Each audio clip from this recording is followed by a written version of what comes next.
Happy Easter, everyone. As you know, today people around the world are celebrating what they believe to be the resurrection of Jesus Christ. Now, today I was scrolling through my Facebook and I encountered a article by Michael Shermer, who is the founder of Skeptic magazine and a atheist scholar and PhD in evolutionary psychology or psychology, and big science advocate. So I read it. It was a good article, but it got me thinking. Now, to be clear, this isn't a review of this specific article, but it inspired me to make this video because it got me thinking about how people believe that the resurrection of Jesus is a fact, and how it's like a special. There's like something unique about the story of Jesus' resurrection, but it's got me wondering like why people don't really consider like the cultural context of the story of the resurrection and the world that, for lack of a better term, that the world that it arose out of, specifically the first century Eastern Mediterranean. And on the one hand, I get it. A lot of Christians, they don't really like think too much past just accepting Christ and believing in Him for the rewards of salvation and like eternal life, the afterlife. But at the same time, I think it's important for people to not take stories like the resurrection at face value and like sort of apply critical thinking to it and take a look at, as I mentioned before, the world that it arose out of, and also apply like the same historical criteria that we would to like any other ancient myth or story or source from really any historical time period.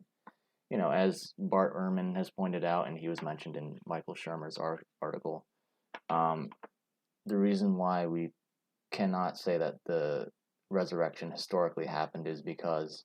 miracles, and the resurrection is a miracle, are the least likely thing to occur, or are the least likely to occur, and history is about establishing what probably happened through written sources. So that's one thing to consider, and also, um, I don't think we should like hold the resurrection story or the gospels to some sort of special status above like all other ancient literature and myths, especially from the same time period. Because if you look at the Eastern Mediterranean in the first, second century, there were, and also there, various scholars have pointed this out. There are many other resurrection stories or stories of dying and rising gods and heroes. One popular or common example that people bring up is the death and resurrection of Dionysus. Also, you bring up the story of Romulus about towards the end of his life. All of a sudden, he was struck by lightning by the god Mars, and he was brought up to the realm of the gods, or the heaven, basically heaven, but really the realm of the gods. But that's and specifically with the story of Romulus, it's really similar. It's actually pretty similar to how what happened to Jesus, more or less, because Jesus died and then he was brought up to the realm of the God of the Bible. You could also bring up the example of Hercules, or Heracles as he's called in Greek. When he died, he was brought up by Zeus to the realm of the gods. And what's interesting about the Hercules Jesus comparison, when you compare the two figures, is uh, Hercules has pretty much the same relationship, the father, divine son, or father, demigod, hero, or divine father and demigod, hero, son relationship uh, that Jesus and the God of the Bible have. So I guess to put it more succinctly, the God, Father, and divine Son or demigod Son relationship of Zeus and Hercules is pretty similar to the God of the Bible and Jesus, the Son relationship that you see. And by the way, it's not just Greco-Roman or stories from Greek mythology that you can make comparisons between the stories of the Gospels and the Jesus resurrection myth. You could also compare the Gospel narratives or the resurrection story from the Gospels to certain Near Eastern myths, such as the Baal cycle, where the Canaanite god Baal was killed and then he's resurrected. And then, if you wanted, you could make a case that there is a similarity between the Osiris resurrection myth, where he's killed by his brother Set, and then he's resurrected by Isis. Although I think a more interesting comparison with regards to Egyptian mythology and Christianity is the iconography or artwork where Horus is suckling Isis, which is very similar to the iconography of baby Jesus suckling Mary, the mother of Jesus, and that just shows that the Gospels in general arose out of a world or a cultural environment that had influence on the content of the Gospels, and like overall had an influence on these stories. But going back to the Greco-Roman world of the 1st and 2nd century, there's two other comparisons that we can make, such as with regards to Jesus's healing stories. You could make a case that the healing stories of Jesus were influenced by the healing myths of the Greek god Asclepius. And also, interesting enough, this isn't a story of a specific god or a demigod or hero, but there was a ancient Greek novel called Kaliraho, probably mispronounced that, where there was actually a empty tomb story, interesting enough. And so basically what happens is a lover goes to the tomb of his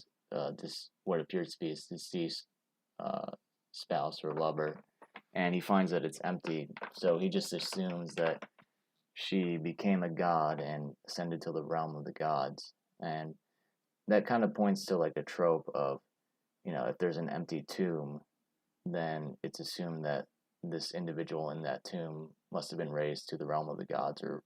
resurrected and ascended to the heavenly realm, or as I said, realm of the gods. But overall, like the point of me bringing up all these examples from both Greco-Roman mythology or Near Eastern mythology, or whether it be myths about divine beings or novels or like ancient novels, is to show that prior to the Gospels being written, there was and I like using this term, cultural environment that would have influenced the Gospels and that the Gospels arose from. So they would have taken various tropes from this cultural environment of the Eastern Mediterranean of the 1st century. This isn't to say that the authors of the Gospels committed like 1st century version of copyright infringement or 100% plagiarized one of these Greco-Roman or Near Eastern myths, but it's to say that with these writings and various myths circling around the Eastern Mediterranean, and educated people such as the Gospel writers probably coming into contact with these myths and even ancient novels such as Kaliraho, they would have like taken these tropes and they would have incorporated these tropes into their writings, which would eventually become the Gospels that we know of today. Also, I'm bringing up these various myths and stories from the 1st century and from the Greco-Roman world because just to make a point that the resurrection myth of Jesus, or a lot of the motifs or stories from the Gospels in general, there's nothing really unique about them, and it goes back to the cultural environment of the Eastern Mediterranean, with that environment influencing the Gospels. The next point or the next step to be taken when taking a look and like thinking critically about the Gospels is there's not some sort of divine uniqueness or like anything profound about the Gospels, so we shouldn't like hold it on a hold the Gospels on a pedestal as a collection of profound pieces of literature. And, we shouldn't commit the fallacy of special pleading when,